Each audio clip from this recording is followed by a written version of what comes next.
ये बात मेरी गांव की है। जब मैं छुट्टियों में गांव घूमने गया था, मेरे गांव में एक पुरानी खंडहर हवेली है जिसमें करीब 65 सालों से वहां कोई नहीं रहता। ये बात मुझे मेरे गांव के दोस्तों ने बताया।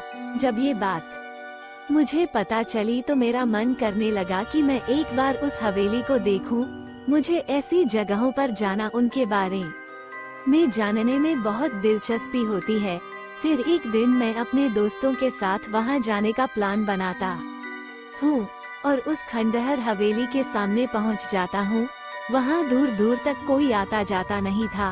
मैंने जब ये बात अपने दोस्तों से पूछी कि यहाँ अगल बगल कोई रहता कोई नहीं, बल्कि लोग इस रास्ते भी आ जा नहीं रहे हैं, ऐसा क्यों?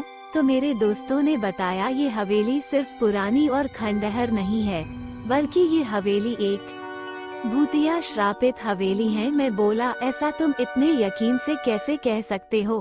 मेरे दोस्तों ने कहा, यहाँ पूरे गांव का यही मानना है। इसके बारे में एक बहुत पुरानी और सच्ची घटना यहाँ प्रसिद्ध है। मेरे मन में इसके बारे में जानने का ख्याल और बढ़ने लगा। मैंने पूछा, क्या है इसके पीछे की कहानी? तब उनमें से एक दोस्त ने मुझे बताना शुरू किया।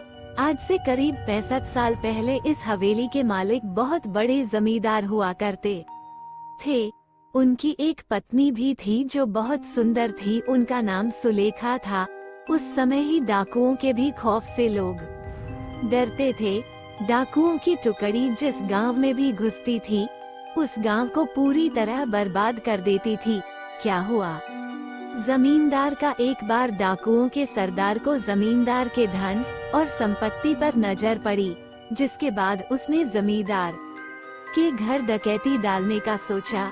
इस पर सभी डाकुओं ने हाँ कर दिया। फिर एक दिन वो भी गया जो जमींदार ने कभी सोचा भी नहीं होगा। डाकुओं ने एक दिन जमींदार के हवेली पर रात में डकैती मार दी। जमींदार ने भी अपनी सुरक्षा के लिए पहले से ही कुछ सिपाही और नौकर रखे हुए थे, जो डाकुओं के हवेली पर आने पर उनसे लड़ पड़े।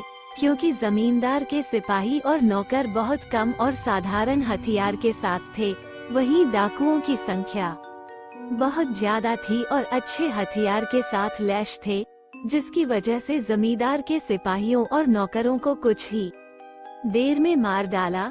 ये सब जमींदार देखने के बाद सोचा, इससे पहले कि डाकू हवेली का दरवाजा तोड़कर अंदर घुस जाए, उसे अपनी पत्नी और खजाने को छुपा देना चाहिए। फिर उसने उस खजाने को एक हवेली में ही किसी खुफिया जगह पर छुपा दिया और अपने पत्नी को एक कमरे के अंदर एक और खुफिया कमरे में छुपा दिया और बाहर से कमरा बंद कर दिया।